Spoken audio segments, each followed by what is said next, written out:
نحمده ونصلي على رسوله الكريم أما بعد فأعوذ بالله من الشيطان الرجيم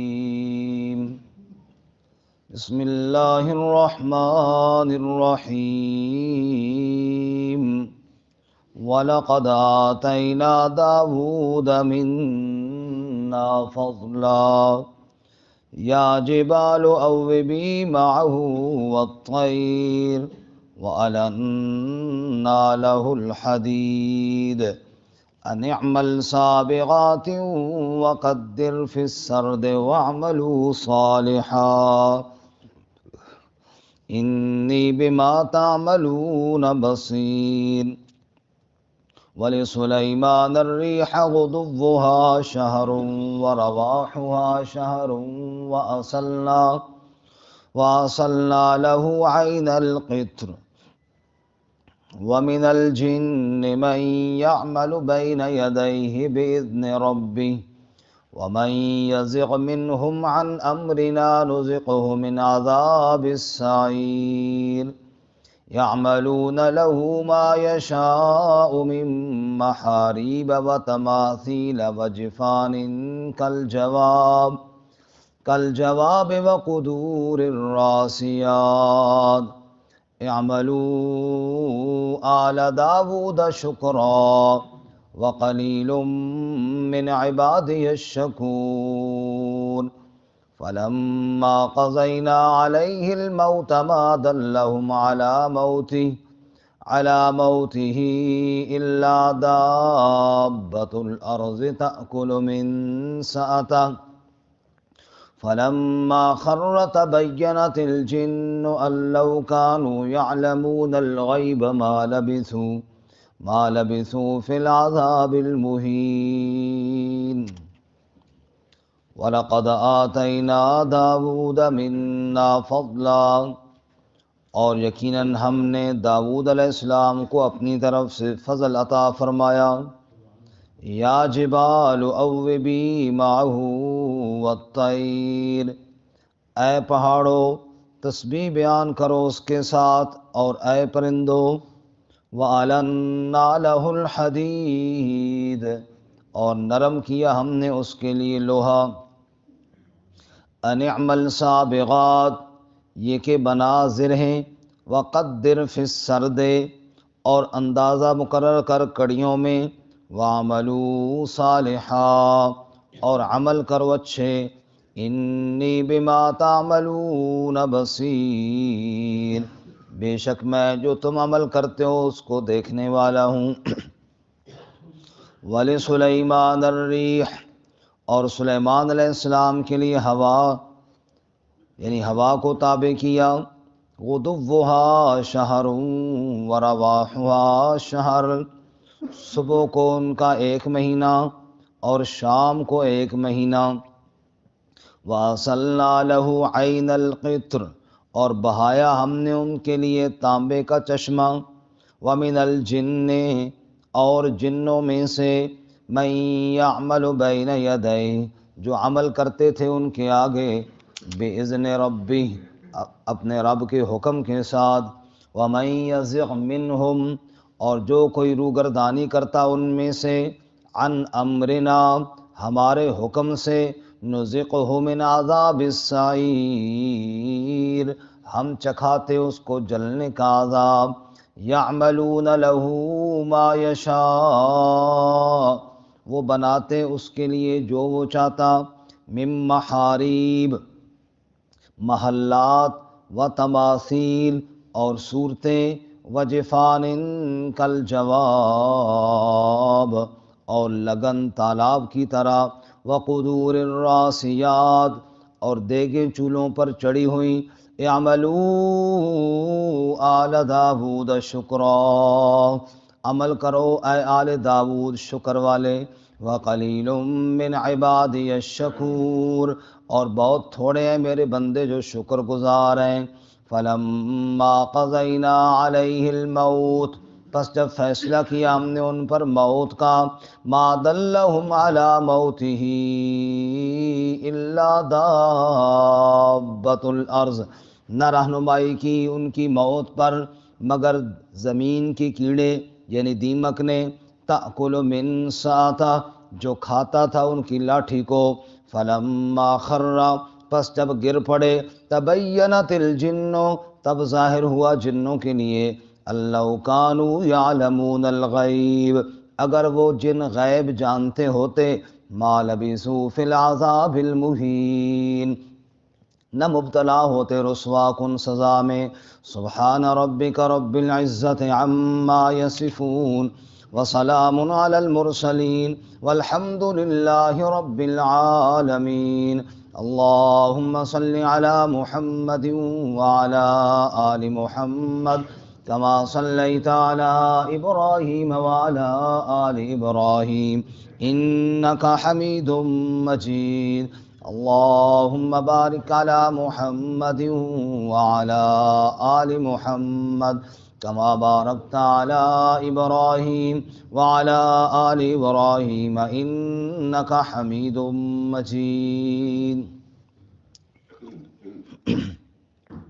معزز سامعین، سورہ سبا کا دوسرا رکوع آیت نمبر 10 سے لے کر 14 تک تلاوت کی ہیں۔ اللہ رب العزت ان کے مطابق صحیح بیان کی توفیق عطا فرمائے، آمین اور ہمیں قرآن و سنت پر عمل کرنے کی توفیق عطا فرمائے۔ آمین۔ گزشتہ سبق میں ہم نے پڑھا کہ جو منکرین قیامت ہیں وہ دیکھتے نہیں، غور نہیں کرتے آگے پیچھے، آسمان کی طرف، زمین کی طرف، اور اللہ تعالیٰ کے عذاب سے ڈرتے نہیں ہیں کہ ہم ان کو زمین میں بھی دھنسا سکتے ہیں اور آسمان کا ٹکڑا بھی گرا سکتے ہیں۔ اور آخر میں فرمایا ان فی ذالک لآیۃ لکل عبد منیب، اس کائنات میں بڑی نشانیاں ہیں ہر اس بندے کے لیے جو انابت کرنے والا ہو، رجوع کرنے والا ہو۔ انابت کرنے والا اور رجوع کرنے والا تخت پر بیٹھا ہو تب بھی اللہ سے غافل نہیں ہوتا۔ اس پر داؤد علیہ السلام اور سلیمان علیہ السلام کا واقعہ مثال ہے، نمونہ ہے۔ اور غافل اگر ہونے پہ آئے تو اس کے بعد قوم سبا کا واقعہ ہے کہ مال و دولت کے نشے میں کس طرح غافل ہو گئے۔ گویا کہ اللہ تعالیٰ نے بتایا کہ مالدار بھی اللہ کو یاد کر سکتے ہیں، اور مالدار مال کے نشے میں اللہ کو بھلا بھی دیتے ہیں۔ آپ غور کریں، داؤد علیہ السلام اور سلیمان علیہ السلام کو اللہ تعالیٰ نے کتنی بڑی حکومت عطا فرمائی۔ اندازہ یہ کیجئے کہ آج کے اس ترقی یافتہ دور میں بھی وہ چیزیں حاصل نہیں ہوئیں جو ان کو اللہ نے عطا فرمائی تھی۔ ہم دیکھتے ہیں ایک ملک کا وزیر اعظم آیا ہمارے ملک کے وزیر اعظم سے ملنے کے لیے، یا یہ وہاں گیا، ایک ہی کمرے میں بیٹھے ہیں، بیچ میں ترجمان بات کر رہا ہوتا ہے کیونکہ یہ اس کی بولی نہیں سمجھ رہا ہوتا اور وہ اس کی بولی نہیں سمجھ رہا ہوتا۔ ترجمان بیچ میں اس کی بات اس کو سمجھا رہا ہوتا ہے اور اس کی بات اس کو سمجھا رہا ہوتا ہے۔ صدیوں پہلے اللہ تعالیٰ نے داؤد اور سلیمان علیہ السلام کو پرندوں کی بولیاں بھی سمجھا دی۔ اب کوئی شخص اس دور میں کسی ملک پر حملہ کرنا چاہتا ہے تو اپنے فوجیں، اپنے ہتھیار، سب کچھ، اور کئی سالہ جنگ میں کئی انسانی جانیں چلی جاتی ہیں، بالآخر جناب حاصل کچھ بھی نہیں ہوتا۔ اس وقت سلیمان علیہ السلام نے جب ملکہ سبا کو خط لکھا اور ان کو کہا کہ ہمارے تابع ہو جاؤ، اور وہ وہاں سے چلے تو پلک چھپکنے کی دیر میں ان کا تخت سلیمان علیہ السلام کے سامنے پہنچ گیا۔ سبحان اللہ۔ آج کل کے دور میں اتنی ترقی یافتہ دور میں یہ چیزیں نہیں ہیں، تو اندازہ کریں کہ اس وقت اللہ نے ان کو جو کچھ عطا فرمایا تھا وہ آج کل کے حکمرانوں کی سوچ سے بھی باہر تھا۔ لیکن اس سب کے باوجود رسول اللہ صلی اللہ علیہ وسلم نے فرمایا اچھا روزہ تو داؤد علیہ السلام کا روزہ ہے، ایک دن افطار کرتے تھے اور ایک دن روزہ رکھتے تھے، ایک دن افطار کرتے تھے اور ہر دوسرے دن روزہ رکھتے تھے۔ آپ صلی اللہ علیہ وسلم نے فرمایا اچھی عبادت تو داؤد علیہ السلام کی عبادت ہے، آدھی رات سو جاتے تھے اور آدھی رات اللہ کے سامنے گزار دیا کرتے تھے۔ آپ صلی اللہ علیہ وسلم نے فرمایا داؤد میرے بھائی کی کیا بات ہے، اس نے ہمیشہ جو بھی کھایا اپنے ہاتھ کی کمائی سے کھایا۔ تو گویا کہ اللہ تعالیٰ نے بتایا کہ یہ تخت و تاج اور یہ دنیا کی نعمتیں جن کو تم سامنے رکھ کر اللہ کو بھلا دیتے ہو، چھوٹا سا عہدہ آ گیا، کسی علاقے کا کونسلر بن گیا، چیئرمین بن گیا، یا کسی ضلع کا جناب کوئی عہدہ آ گیا، یا صوبے کا آ گیا، تو اللہ کو بھلا دیا۔ تو میں تمہارے چھوٹے چھوٹے عہدے جن کی وجہ سے تم مجھ سے غافل ہو گئے ہو، اور تم ایک ایسا بادشاہ بھی دکھاتے ہیں جس کے ہوا بھی تابع تھی، جو بولتا تھا، زبور پڑھتا تھا، ساتھ ساتھ پہاڑ بھی بولتے تھے، پرندے بھی بولتے تھے، ہوا ان کے تابع، جن ان کے تابع۔ تمہاری اپنی فوج تمہاری بات نہیں مانتی، تمہارے اپنے ماتحت تمہاری بات نہیں مانتے، ان کے جن بھی تابع۔ اتنا کچھ ہم نے ان کو عطا فرمایا، لیکن ایک پلک جھپنے کی دیر میں بھی انہوں نے میری نافرمانی نہیں کی۔ تو کتنی بڑی مثال ہے تمہارے لیے۔ اور ساتھ ساتھ دوسرا مسئلہ بھی ہے اس واقعات کے بیان کا، کہ چونکہ اس سے قبل اللہ نے قیامت کا ذکر کیا تو ساتھ بتایا کہ قیامت والے دن اختیارات صرف اللہ کے پاس ہوں گے۔ اتنے بڑے بادشاہ بھی آخر دنیا سے چلے گئے ہیں، ہمیشہ ہمیشہ رہنے والی ذات صرف اللہ کی ہے۔ شاعر کہتا ہے دنیا کی زندگی ایک دن ہو یا 100 سال گزر جاتی ہے، گدڑی کاندھے پر ہو یا شال گزر جاتی ہے، گر امیروں کی با اقبال گزر جاتی ہے، غریبوں کی بھی بہرحال گزر جاتی ہے۔ دنیا کی زندگی نے بہرحال گزر جانا ہے۔ اس دنیا کے اندر ابراہیم علیہ السلام جیسے شخص بھی گزر گئے، اور نمرود اور قارون جیسے بھی گزر گئے ہیں۔ اس دنیا کے اندر دکھوں والے بھی گزر گئے ہیں، سکھوں والے بھی گزر گئے ہیں، اس کو ماننے والے بھی گزر گئے ہیں، اس کے باغی بھی گزر گئے ہیں۔ بہرحال دنیا فنا کا جہان ہے، باقی رہنے والی ذات کس کی ہے جی؟ اللہ۔ فرمایا وَلَقَدْ آتَيْنَا دَاوُودَ مِنَّا فَضْلًا، اور یقیناً ہم نے داؤد علیہ السلام کو اپنی طرف سے فضل عطا فرمایا۔ یہ فضلاً کے اوپر جو تنوین ہے، 2 زبریں، التنوین للتعظیم، فضل کی بھی چھوٹا نہیں، بہت بڑا فضل عطا فرمایا۔ وَلَقَدْ آتَيْنَا دَاوُودَ مِنَّا فَضْلًا، اور یقیناً ہم نے داؤد علیہ السلام کو اپنی طرف سے فضل عطا فرمایا۔ یا جبال، اب فضل کی مثال، یا جبال، اے پہاڑوں، اوبی ماہو، تم بھی اس کے ساتھ مل کر دہراؤ، تم بھی اس کے ساتھ مل کر میری تسبیح بیان کرو۔ ہمارے تو ساتھی جو ہے نا سبحان اللہ بار بار کہنا پڑتا ہے، کہو جی کہو جی، پھر جا کر کہیں کہتے ہیں۔ داؤد علیہ السلام کو تو پہاڑ بھی کہتے تھے، سمجھ آئی جی؟ تو ہمارے پہاڑ جو ہے نا نہیں ہلتے، کیونکہ ہمارے تابع نہیں ہے نا جی۔ واہ، ہمارا جو پہاڑی ہل گئی ہے چھوٹی سی۔ یا جبال اوبی معہ والطیر، اے پہاڑو تم بھی ساتھ تسبیح بیان کرو، اور اے پرندو تم بھی تسبیح بیان کرو۔ اس سے آگے سورۃ صاد ہے جی، وہاں اللہ فرماتے ہیں وَاذْكُرْ عَبْدَنَا دَاوُودَ ذَا الْأَيْدِ إِنَّهُ أَوَّابٌ، میرے بندے داؤد کا ذکر بھی کرو نا، إِنَّهُ أَوَّابٌ، وہ بار بار میرے در پر رجوع کرنے والا تھا۔ إِنَّا سَخَّرْنَا الْجِبَالَ مَعَهُ يُسَبِّحْنَا بِالْعَشِيِّ وَالْإِشْرَاقِ وَالطَّيْرَ مَحْشُورَةً، صبح و شام جب داؤد میری تسبیح بیان کرتے، پہاڑ بھی جھوم جھوم کر میری تسبیح بیان کیا کرتے تھے۔ وَالطَّيْرَ مَحْشُورًا، پرندے بھی سارے جمع ہو کر میری تسبیح بیان کیا کرتے تھے۔ کیا عجیب منظر ہوتا ہوگا میرے بھائیوں، جب داؤد علیہ السلام اللہ کی تسبیح بیان کرتے ہوتے ہوں گے، پہاڑ بھی کرتے اور پرندے بھی ساتھ جمع ہو کر اللہ کی تسبیح بیان کرتے ہوں گے۔ اللہ فرماتے ہیں وَأَلَنَّا لَهُ الْحَدِيدَ، ہم نے لوہے کو ان کے لیے نرم کر دیا۔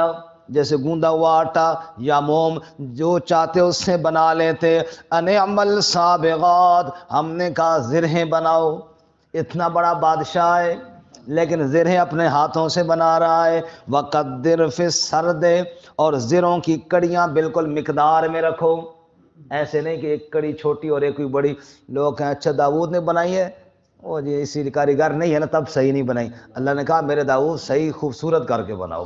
وقدر فی السرد، کڑیاں بالکل اندازے میں رکھو، برابر رکھو. معلوم ہوا کوئی بھی کام ہے جو سلیقے سے کیا جائے اللہ کو یہ پسند ہے.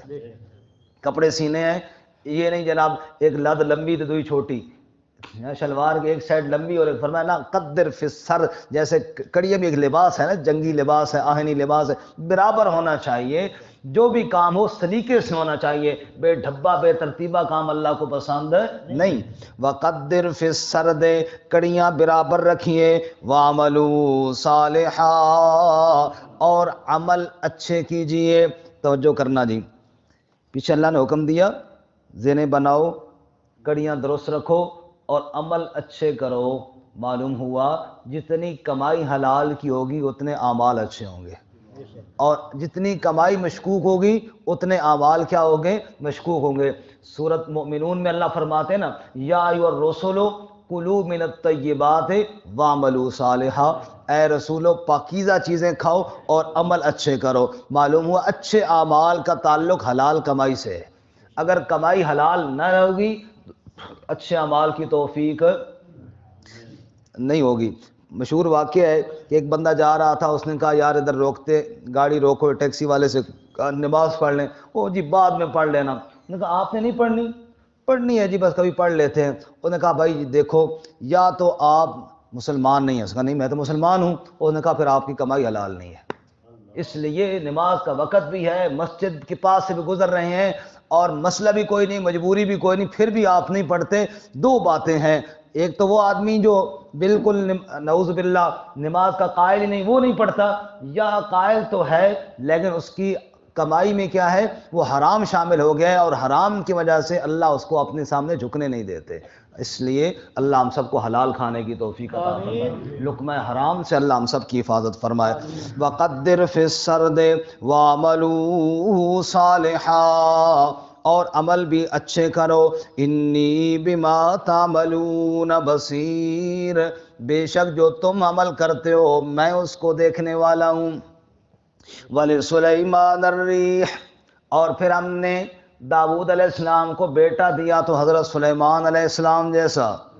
سورۃ صاد میں اللہ فرماتے ہیں وَوَهَبْنَا لِدَاوُودَ سُلَيْمَانَ نِعْمَ الْعَبْدُ إِنَّهُ أَوَّابٌ، ہم نے سلیمان جیسا بیٹا دیا. نعم العبد، وہ بھی بڑا اچھا بندہ تھا. انہ اواب، کیونکہ وہ بھی میرے در پر رجوع کرنے والا تھا. باپ بھی میرے در پر رجوع کرنے والا اور بیٹا سلیمان بھی میرے در پر رجوع کرنے والا تھا. اللہ اس کو آپ نے کیا کچھ عطا فرمایا؟ فرمایا وَلِسُلَيْمَانَ الرِّيحَ، ہم نے سلیمان کے ہوا تابع کر دی. غُدُوُّهَا شَهْرٌ وَرَوَاحُهَا شَهْرٌ، جتنا قافلے ایک مہینے میں سفر طے کرتے تھے صبح کے وقت ہوا اتنا سفر طے کروا دیتی تھی. اللہ تعالیٰ صاحب کی بھی ہے بیٹا تھے. وَرَوَاحُهَا شَهْرٌ، اور شام کے وقت بھی جناب اتنا سفر طے ہو جاتا تھا. وَأَرْسَلْنَا لَهُ عَيْنَ الْقِطْرِ، اور ہم نے ان کے لیے تانبے کا چشمہ جاری کر دیا. توجہ فرمانا جی، ہوا تابع ہے، جہاں جانا ہے جناب ہوائی جہاز کی طرح وہاں پہنچا دیتی ہے. سمجھ آئی؟ اور اس کے اندر پیٹرول کی مسئلہ بھی کوئی نہیں، انجن کا مسئلہ بھی کوئی نہیں. ہمارے جہاز تو جناب خراب ہو جاتے ہیں، یہ پریشانی بھی کوئی نہیں. اور جناب وہ جا رہی ہے، تانبے کا چشمہ ہے. اب تانبے کا چشمہ مٹیریل ہے نا، فری میں اللہ نے عطا کیا. اب اس کے لیے کام کرنے والے مزدور چاہیے، تو فرمایا وَمِنَ الْجِنِّ مَن يَعْمَلُ بَيْنَ يَدَيْهِ، مزدور بھی ہم نے جن عطا فرما دیے. وَمِنَ الْجِنِّ، اور جن مَن يَعْمَلُ بَيْنَ يَدَيْهِ، عمل کرتے ان کے آگے بِإِذْنِ رَبِّهِ، کس کے حکم سے؟ رب کے حکم سے، رب کے حکم سے. فرمایا یہ نہ سمجھیے کہ اپنے اختیارات، اختیار سارے رب کے پاس ہی تھے، وہ جس کو چاہے عطا کرے۔ تو شاہوں کو گدا کر دے، گدا کو بادشاہ کر دے، میرے اللہ تیری مرضی جدھر چاہے ادھر کر دے۔ کسی کو تاج سلطانی، کسی کو در بدر کر دے، میرے اللہ تیری مرضی جدھر چاہے ادھر کر دے۔ فرمایا بے اذن ربی ہی، سب کس کے حکم سے تھا؟ وَمَن يَزِغْ مِنْهُمْ عَنْ أَمْرِنَا، جو کوئی ان میں سے، ان جنوں میں سے ہمارے حکم سے ٹیڑھا ہو جاتا، روگردانی کر لیتا، نُذِقْهُ مِنْ عَذَابِ السَّعِيرِ، ہم جلنے کا عذاب اسے دیتے۔ فرشتے ان کے پاس آگ کے درے لے کر کھڑے ہوتے، اور کوئی انکار تو کرے، حضرت حکم دے اور کوئی انکار کسی کی جرت نہیں ہوتی تھی۔ مٹیریل آ رہا ہے تانبے کا اور جن لگے ہوئے ہیں کام پہ، کہو سبحان اللہ۔ اچھا کرتے کیا تھے وہ جن؟ کیا بناتے تھے؟ کہ یعملون لہ ما یشاء، وہ بناتے تھے، عمل کرتے تھے جو سلیمان علیہ السلام چاہتے۔ مثلا من محاریب، محاریب محراب کی جگہ، گھر، مورچے۔ یہ محراب کو محراب اس لیے کہتے ہیں نا، محراب حرب سے نکلا ہے، حرب لڑائی کو کہتے ہیں، چونکہ محراب کے اندر اللہ کے دشمن شیطان سے لڑائی ہوتی ہے۔ شیطان سے کیا ہوتی ہے؟ لڑائی ہوتی ہے۔ اور وہ مورچے جو جنگ کے اندر استعمال ہوتے ہیں ان کو بھی محراب کہتے ہیں، وہ مورچے، وہ عمارتیں، چونکہ وہاں بھی دشمن سے لڑائی ہوتی ہے، اس لیے فرمایا یعملون لہ ما یشاء من محاریب، وہ ان کے لیے محرابیں بناتے، یعنی مورچے بناتے۔ کیا بناتے جی؟ مورچے بناتے ہیں۔ اور آج کل ہمارے محرابوں میں ایک اور لڑائی بھی ہوتی ہے، ایک مولوی دوسرے مولوی تو خوب فائرنگ کرتا ہے، سمجھ آئی؟ یہ بھی ہمارے، ہم نے تو وہ بھی مورچے بنا رکھے ہیں نا جی۔ اللہ تعالیٰ اس سے نجات نصیب فرمائے۔ وتماثیل، صورتیں بناتے، مختلف مجسمے مختلف جگہوں پہ صورتیں اس وقت جائز ہوں گی، اور یا جیسے یادگار ہمارے ہاں بنائی جاتی ہیں، مینار پاکستان کی صورت بن گئی، یا کسی اور ایسی جو ضرورت ہوتی وہاں پہ وہ بنا دیتے۔ مٹیریل بھی فری، مزدور بھی فری، تو کیوں نہ بندہ بنوائے جناب، تو وہ صورتیں بنا دیتے۔ وتماثیل، اور صورتیں، وجفان کالجواب، اور لگن تالاب کے جیسے، لگن جس کو ہم ٹپ کہتے ہیں اپنی زبان میں، ٹپ ہوتا ہے نا بڑا برتن، اور پھر وہ ٹپ ذرا چھوٹا ہوتا ہے، لگن اس سے بھی بڑا، اور آگے اللہ نے وضاحت کری کل جواب، جیسے بڑا تالاب نہیں ہوتا ایسے جناب وہ بھر کے، جناب لشکر کے لیے پانی کا جن اٹھا کر لے جاتے اور اس کو بھر دیتے جن۔ وقدور الراسیات، قدور جمع قدر کی، قدر کہتے ہیں ہانڈی کو، مراد دیگ، دیگیں، راسیات جو چولہوں پر چڑھی رہتی تھیں، چھوٹی دیگ ہوئی نا، اٹھا کے ادھر رکھ لی ادھر رکھ لی، وہ اتنی بڑی بڑی دیگیں جناب کہ وہ چولہوں پر ہی رہتی تھیں، اٹھائی نہیں جاتی تھیں، ایسی وہ بناتے تھے۔ اب اتنی چیزیں بنا رہے ہیں، پھر اللہ نے کیا فرمایا؟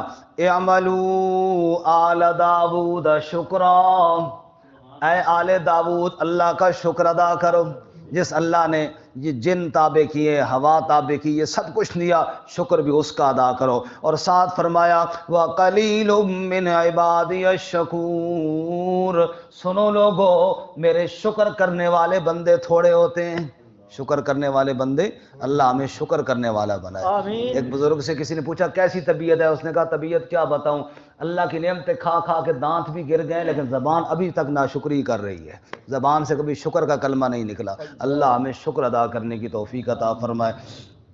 آخری بات، اتنی بڑی حکومت سب کچھ ہے، لیکن فلما قضینا علیہ الموت، آخر فنا تو ہے نا، فنا سے پاک صرف میرے رب کی ذات۔ فلما قضینا علیہ الموت، جب ہم نے فیصلہ کر دیا سلیمان علیہ السلام پر موت کا، ما دلہم علی موتہ الا دابۃ الارض تأکل من سأتہ، تو حضرت سلیمان علیہ السلام نے لاٹھی پر ٹیک لگائی، اپنے اسی محراب میں عبادت خانے میں مصروف ہوئے، اور وہیں پر اللہ تعالیٰ نے ان کو موت عطا فرما دی۔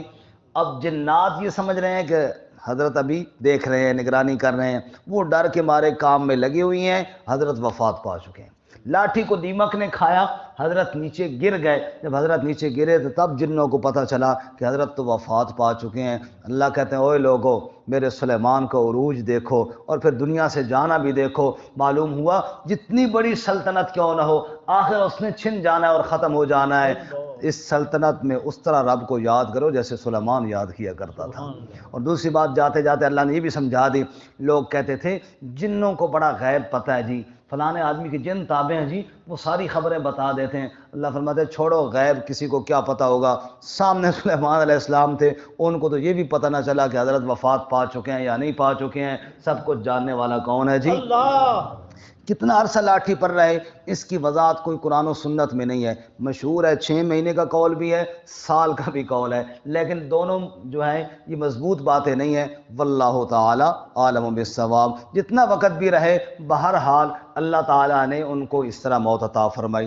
اللہ فرماتے ہیں فلما قضینا علیہ الموت، جب ہم نے ان پر موت کا فیصلہ فرمایا، ما دلہم علی موتہ الا دابۃ الارض، رہنمائی نہ کی ان کی موت پر سوائے دیمک نے، دابۃ الارض دیمک زمین کا کیڑا، تأکل من ساتا جو کھاتا تھا ان کی لاٹھی کو، فلما خر پس جب حضرت گرے، تبینت الجن تب پتہ چلا جنوں کو، اوے لوگو سنو، اللہ کانوا یعلمون الغیب، اگر جن غیب جانتے ہوتے، ما لبثوا فی العذاب المہین، اس رسوا کن سزا میں نہ پڑتے۔ حضرت وفات پا گئے ہیں اور جن لگے ہوئے ہیں کام میں، ورنہ تو یہ ایسے شریف مزدور تھے پچھلی اینٹیں بھی اتار کر لے جاتے اگر ان کو پتہ چل جاتا تو، لیکن یہ اللہ تعالیٰ نے کام سارا مکمل فرما دیا۔ اللہ تعالیٰ عمل کی توفیق